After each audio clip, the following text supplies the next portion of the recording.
How are we doing, guys and girls, and welcome to the latest episode of the Be More podcast. So we are back, guys, after a few weeks of absolute crazy madness going on in life. All good things, by the way, but haven't had time to record a show, so I appreciate all you guys for reaching out, saying, Jack, when's the next episode of the show coming out? And today, guys, do you know what? Yesterday, I ran a half marathon, and this really led to me thinking about this topic of what I wanted to talk about today, which I feel like can add a lot of value. Okay, and basically it's going to be all about doing hard things, doing things that are difficult, and what that can do for you as an individual, what that can do to reshape your identity, to change your character, and really my story around doing difficult things and how it's really helped me to change my life massively.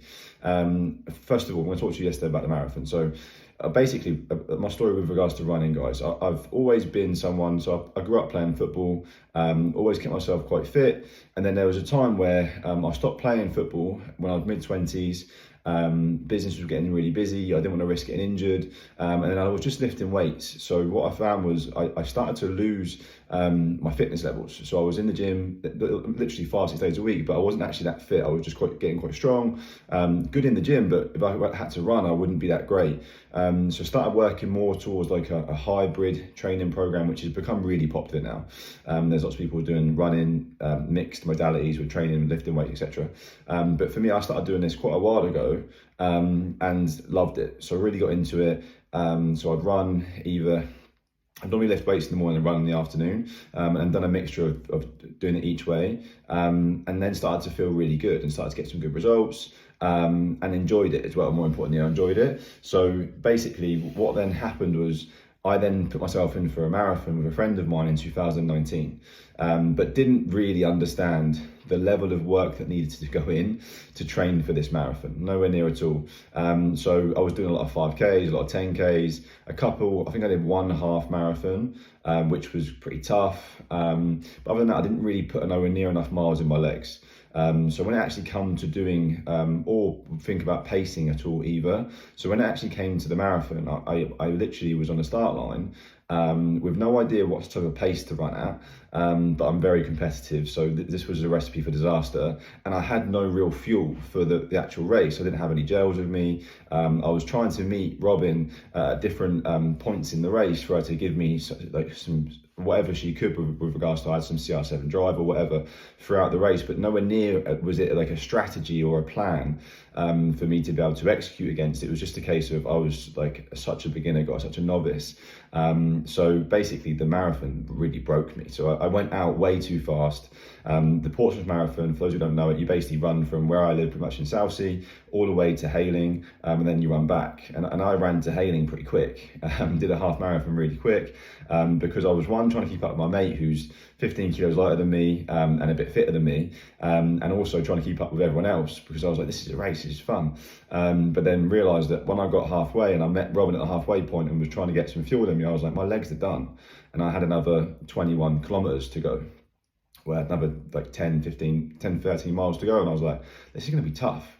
And then coming back the whole way, that whole experience was so humbling, but there was times where there was 60-year-old, 70-year-old blokes, no joke, running past me. And there I was just dying, nothing left in the tank, with still 10, 15 kilometers to go. And I was like, I don't know how I'm gonna get this done. Ended up getting over the line, but was broken and haven't really thought about doing a marathon ever since. However, this year started to get myself back into running again, and have started to open my mind to the idea of maybe doing one again, but doing it in a whole different way. And just because whenever you think about something enough, it starts to become part of a conversation. And I was in the sauna the other day, just chatting to some really good runners in the sauna, and they were giving me some tips, right? And I basically went out and did some bigger, longer runs. And a Saturday morning for me now is basically a long run morning, which was when I normally would record my podcast as well. So it kind of was in the middle. So I was either going to do the long run or I was going to do the podcast. And I started doing the long runs. Now the podcast is going to come at a different time of the week because I still want to get this done. And the long run can give me ideas to bring more value with this anyway, guys. So it's all good. But basically went out and did a big 15K run. outdoors, and had no fuel, wasn't thinking about that, and found it actually quite tough. And I got back and I was like, okay, I'm not as fit as I'd like to be at the minute. And then that day I went for a sauna, and then the guy in there said, why don't you try doing it on a treadmill? So one, you can dictate your pace, and two, so you can have some fuel with you until you get yourself like a backpack, so you can take some fluids and some gels or whatever you want to take with you. I thought that's a good idea. So the following Saturday I did 15k on the treadmill, and it was so easy. I did it faster, but I had fuel with me. I had 2 bottles of CR7 Drive, so I had the carbohydrates that I needed to get me through the run, and I found it so much easier. And I ran faster because the treadmill kept me at a certain pace. Obviously there wasn't wind getting in the way, and found that was a lot easier. So I was like, well, do you know what? I'm going to do 18k next week. See how I feel. Same pace. See how I get on. Did that again, no problems at all. Had a bit more fuel this time, a bit more carbohydrates from the CR7 Drive, extra serving. Then went and run again the next week. So then I got to yesterday and I was going to increase by 3 kilometers again, which was a half marathon. So did it yesterday, and again was pretty much a breeze, to be honest, because I had the same pace. The pace was comfortable for me. It was a case of I just put a couple of podcasts on, listened to a few podcasts while I was running, and for me it's become like a real enjoyable thing to do on a Saturday morning, is to go and do something that it's difficult, don't get me wrong, it's a hard thing to do, but the result and the feeling you get afterwards is amazing. And for me, it was 2 hours yesterday, or hour and 55 minutes, of me just being in my own head, listening to a couple of podcasts, listening to a bit of an audio book, a bit of meditation, really, to be honest, and I loved it. And then by the end of it, I'd felt that feeling of accomplishment from doing something difficult, which is what I wanted to talk to you guys about today, is doing hard things. But back to yesterday's run, it was making me think, do you know what, I'm going to keep progressively challenging myself each week with this. And then I thought, do you know what other areas of my life can this bleed into, where I can challenge myself a little bit more? Because the art of saying you're going to do something and then doing it is how you build self-confidence. It's how you start to fall in love with yourself and your self-worth. And this is such a big thing, especially for, I can only speak for guys, right? I see so many guys that struggle with a lack of self-worth. They struggle with their self-confidence. It's the same for girls, by the way, too. But just by going out there and doing something and committing something that's quite a challenge for you. And by the way, this is so subjective. It doesn't have to be a half marathon or a marathon or whatever it is. For you, if a 5K is hard work, that's your thing. Once you do that 5K, you're going to feel great. It might be a walk. We've got a run club in a minute, and the pace isn't going to be speedy, but for the people who don't normally do anything, this is like their biggest challenge of the week. And once they do it, they feel amazing off the back of it, right? So this is what this is about. It's about putting yourself outside of what's called your comfort zone, and then doing something that you didn't think you could do. And then when you do it, the feeling you get is great, okay? And then that basically, it's like that scales, that there is no limit to where that can get to. People who run ultra marathons, 100 kilometer, 200 kilometer races, they didn't start there, guys. They started with a 5K. They started with maybe a couch to 5K. You never know where these people start, but they all have somewhere to start. And then that feeling of setting a target and doing it and achieving it is what starts to build self-confidence. It starts to become something where you are like on a journey of becoming the best version of yourself. And for me, that last marathon has left a scar. I'm like, that needs to be beaten. That needs to be, I need to overcome that. So that's something I'm going to be doing, okay? And I've now got a program that I'm working towards, with a lot more running in, and there will be a marathon done at some point over the next 12 months, and I will smash that score that I got previously, and I'll do it in a way where I don't feel completely broken afterwards, because I was a good 4 or 5 days after my legs were toast, guys. So okay, now we're back to the subject of doing more difficult things, but hopefully that story is maybe giving you an idea and taking you back to something in your life where you've gone, do you know what, that was that one thing for me. For Jack, it was the marathon. For me, it was this, or whatever it might be. The stories is to try and bring out a story within yourself. That's why I share them, not for you guys to hear about my run, because you know what most people are like. If they do a run, they tell everyone about it, right? And I don't want to be that guy, but I want to inspire something within you for you to make a decision to go, this is going to be my difficult thing, okay? So those are different things that I've done, by the way, throughout my life that have really helped to even start on this podcast. There was once a moment in my life where this was really daunting. This was really scary. This was really like out of my comfort zone. I didn't know how to do it. I didn't know where to do it. I didn't know what I didn't understand any of it. But I knew that by doing it, I'd find out the answers along the way. And now it's one of my biggest passions is doing this podcast and sharing it with the world and adding value and being able to meet loads of cool people through this show that get value. And for me, it's a game changer, guys. This is the information that I wish I knew back 5-10 years ago that I'm sharing with you guys now, so you can go and not just to hear it, but to listen to this information and go and apply it. We don't have a shortage of information in 2024, guys. The information is everywhere. We have a shortage of people that are willing to go and do work with the information. We have an application issue, not an information issue. Okay, and there's loads of different areas in my life where I look back and I go, that one thing there led to the next thing. And I remember when I was 15, guys, I was really skinny. Sorry guys, my camera stopped recording. I'm back on now though. I was noticing how it was affecting my football negatively, and I really wanted to put on some weight, put on some muscle. So that's what I went and done. I joined the gym, and I didn't have a clue what I was doing. I didn't know how any of the machines worked. I didn't know how to use any of them. But from that one step, that led to, for me, that was a big pain point for me, guys. Being underweight, being like going through puberty late, still feeling like a young little boy, whereas all my friends were becoming men, and there was me way behind. That pain, that struggle for me, then has led to me having a career in health and wellness and fitness, and that for me has become one of my biggest passions. Like, you can turn your pain into your purpose. So whatever it is right now that is painful for you, you never know what can come from that seed, that idea, that feeling. You just need to go and flex it and think, what can I do today to go and do something that makes me feel uncomfortable?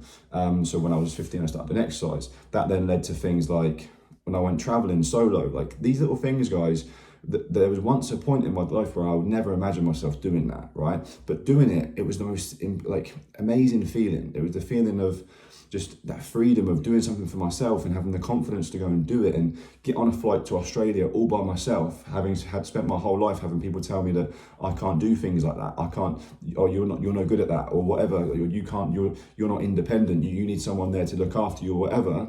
And I went and done it. And I was like, well, bollocks to whatever they thought. I can do something like this. And then it then leads you to have that feeling with that relationship with yourself where you think, if I can do that, maybe I can do that too. Maybe if I can do one thing, I can do anything, right?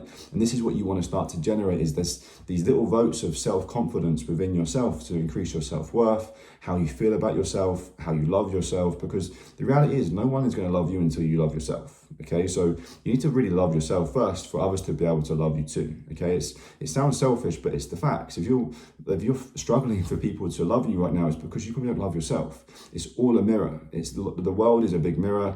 Everything is a big boomerang. If your mind is full of negativity and a lack of energy, and you're wondering why you're attracting that into your life, it's because it's a boomerang. It's a mirror of what you're projecting out into the universe, right? Whereas if you have thoughts of empowerment and of abundance and of self-love and of caring for yourself and lots of positive traits of high energy, you'll attract that back into your life. It's just the way the universe works, right? So this advice here of doing it hard, difficult things is going to serve you so well in your life, because there's times in life where life is difficult. Relationships can be difficult, business can be difficult, work can be difficult, everything can. There's going to be challenges, right? But by doing things like what we're talking about on this show, and that I'm trying to get you to think about in your mind, this can help to serve you for in loads of different times in your life where you're going through adversity. It's developing that muscle within yourself. Because everything is a muscle, guys. We don't just build muscles in the gym. We build muscles with everything, like with our relationships, with our self-love, with our self-worth, our self-image, our self-confidence. It's all a muscle that it has to be exercised. It has to be taken through a period of being where it's been broken down to then grow back and heal stronger. Okay, so there's so many examples that I've written down here. Like, I did the 3 Peaks Challenge, again, something that I never thought I could do. Speaking, public speaking for me would literally make me want to be sick. Like, I would not be able to sleep at night. I'm the best sleeper in the world. Like, I think I'm probably top 10 worldwide, best sleeper. Lay me down on the bed, I'm gone, right? But if I've got to think about, I remember I used to think about when I used to want to like speaking at school at an event or something, or if it was maybe an assignment at university where I've got to speak in a group of 6 and I've got a 2-minute section on a topic that I knew, but I would be like, nah, no way. That was a once upon a time something that I feared more than death, right? And most people do, by the way. They fear public speaking more than they do death, right? And I would be like, nah, not a chance. But then when I went and spoke at my first ever speaking event, the feeling that I got afterwards, I was like, do you know what, that wasn't too bad. And now it's something that one of my favourite things to do. And I've completely reframed and changed my perspective of how I see actually speaking in front of a room. So it's all a perspective thing. I had this perspective that it would be scary, whereas in reality, it completely shifted, right? Running the marathon, building a business, working online. These are things that I didn't know how to do, but it's allowed me so much freedom. And by leaning into that uncomfortability and learning new skills and being willing to suck at something, to then overcome that fear of judgment, like all these things, guys, that hold most people back. For me, it was just an opportunity to go and learn something new, lean into something and do something difficult that would inevitably change my life, change my identity, change how I see myself, change how others see me too.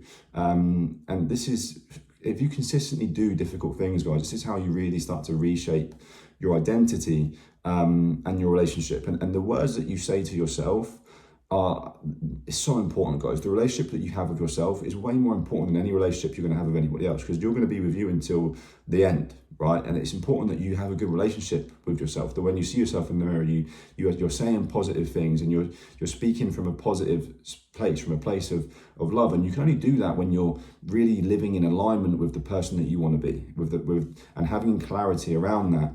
And this is the next point for me is so key, is really starting to live from a place of creation versus consumption. And now most people, they live their whole life consuming. They consume what's being said in the media, they consume what's being said they consume everything, like from their parents, they're being told what to do all the time, right? And they just do that. Whereas the key is to pick up the pen and take ownership of your life. Start to write down what you want to create, start to create a plan, and start to work the plan, review the plan often, and keep crafting and building a new future, and being a creator versus someone that just consumes everything, okay? So that's in order for you to escape this matrix and this world that we live in, you have to start to use the pen, and you have to start to write down. The pen and paper is not expensive, guys, but it's expensive to not do it. It's so expensive because it's going to cost you your freedom, it's going to cost you your happiness. If you're not enjoying what you're doing, just pick up a pen and start to create a new future and create a new plan, because your life can change dramatically in 1 year, 2 years, 3 years, 10 years especially. There was one thing that I heard once from Brian Tracy. His stuff is amazing, by the way. If you want to read into anybody in depth, his books are great, his audios are great. And he said, look, if you start to build the habit of setting targets, and doing some personal development and working the targets, within 5 years you'll be at the top of your industry, because most people aren't doing this stuff, right? So clearly identify an industry that you want to go to the top in, and then consistently personally developing that industry. Read the books, go to the events, take the action, set clear targets, daily targets, and execute against them. You're going to go to the top in no time. It's what's happened for me, because it's not because I'm special or anything, but because I just identified what I wanted to do, and I then gave myself tasks daily, a daily to-do list that wasn't difficult, but that I could do. And daily, the strength that you get from ticking things off, it's massive, guys. When I say do hard things, it hasn't got to be this great big challenge that's run an ultra marathon or climb Mount Everest. It's just daily doing things that are easy to do, but also easy not to do. Okay, it's easy to get up at 5 a.m. It really is. It's a decision. It's easy to go to the gym. It really is. It's easy to do 10,000 steps, or it's easy to read 10 pages of a book, or eat healthily. It's easy to do, but it's also easy not to do. It's easy to make an excuse. So it's having that list and going, I've ticked off everything against that list this week. And next week I'm going to do the same. And the week after I'm going to do the same. I'm going to add a few more bits on. I'm going to increase the intensity a little bit. I'm going to be progressively overloading in that area. And watch your life start to change, but by the art of writing something down and ticking it off every single day. It's a game changer, guys, okay? So what else have I got? Confidence comes from doing what you said you would, and to control your own reality and live life according to your own terms. That's the goal, okay? So I think that's everything, guys, pretty much. Think, plan, do, review, until. Think about what you want to create. Build your plan, put it on paper. Pen to paper is key. Build your plan, and then every day you've got your to-do list that's aligned and congruent with the plan that you have and the goals that you want, right? This is the activities that are going to take me there on a daily basis, yeah? And then you do them, you tick them off the list, okay? And then you review it. And then every Sunday is time for me in my diary for plan, do, review. I have 10, 15 minutes today with my pad and pen, looking at my week. Sometimes it's a bit longer, sometimes it's a bit less. What can I do next week to try and improve on this? What areas have I got for weakness that I want to improve on? What opportunities do I have this week, right? And do like a SWOT analysis, strengths, weaknesses, opportunities, threats, and analyze where I'm at and project into the next week a new plan, a fresh plan that I can evolve and improve within, okay? So stop being a consumer, create. And to end this show, guys, what I want you to do is plan, first of all, 3 difficult things you're going to do within the next 6 months to 12 months, okay? So for me, one of them is going to be I'm going to run a marathon. I've got a few other things that are in the pipes, which I'll share with you guys soon, okay? And they are difficult things that I know are going to really make something of me for achieving them. And then every day, put together a to-do list and start ticking things off. And repeat until the next show. Repeat, and build this into your life, build this into your character, and watch the difference it starts to make. All right, guys, hopefully you got some value. If you did, as always, I really appreciate it if you do share the show with friends, family. If you've got value, then maybe tell your partner, maybe get them to listen too, so they're on the same page. And if you can share this on your Instagram stories and tag me, I'd really appreciate it. And I'll be back soon, guys, with a new show. Hopefully you guys enjoyed this one. Speak to you all soon. Take care.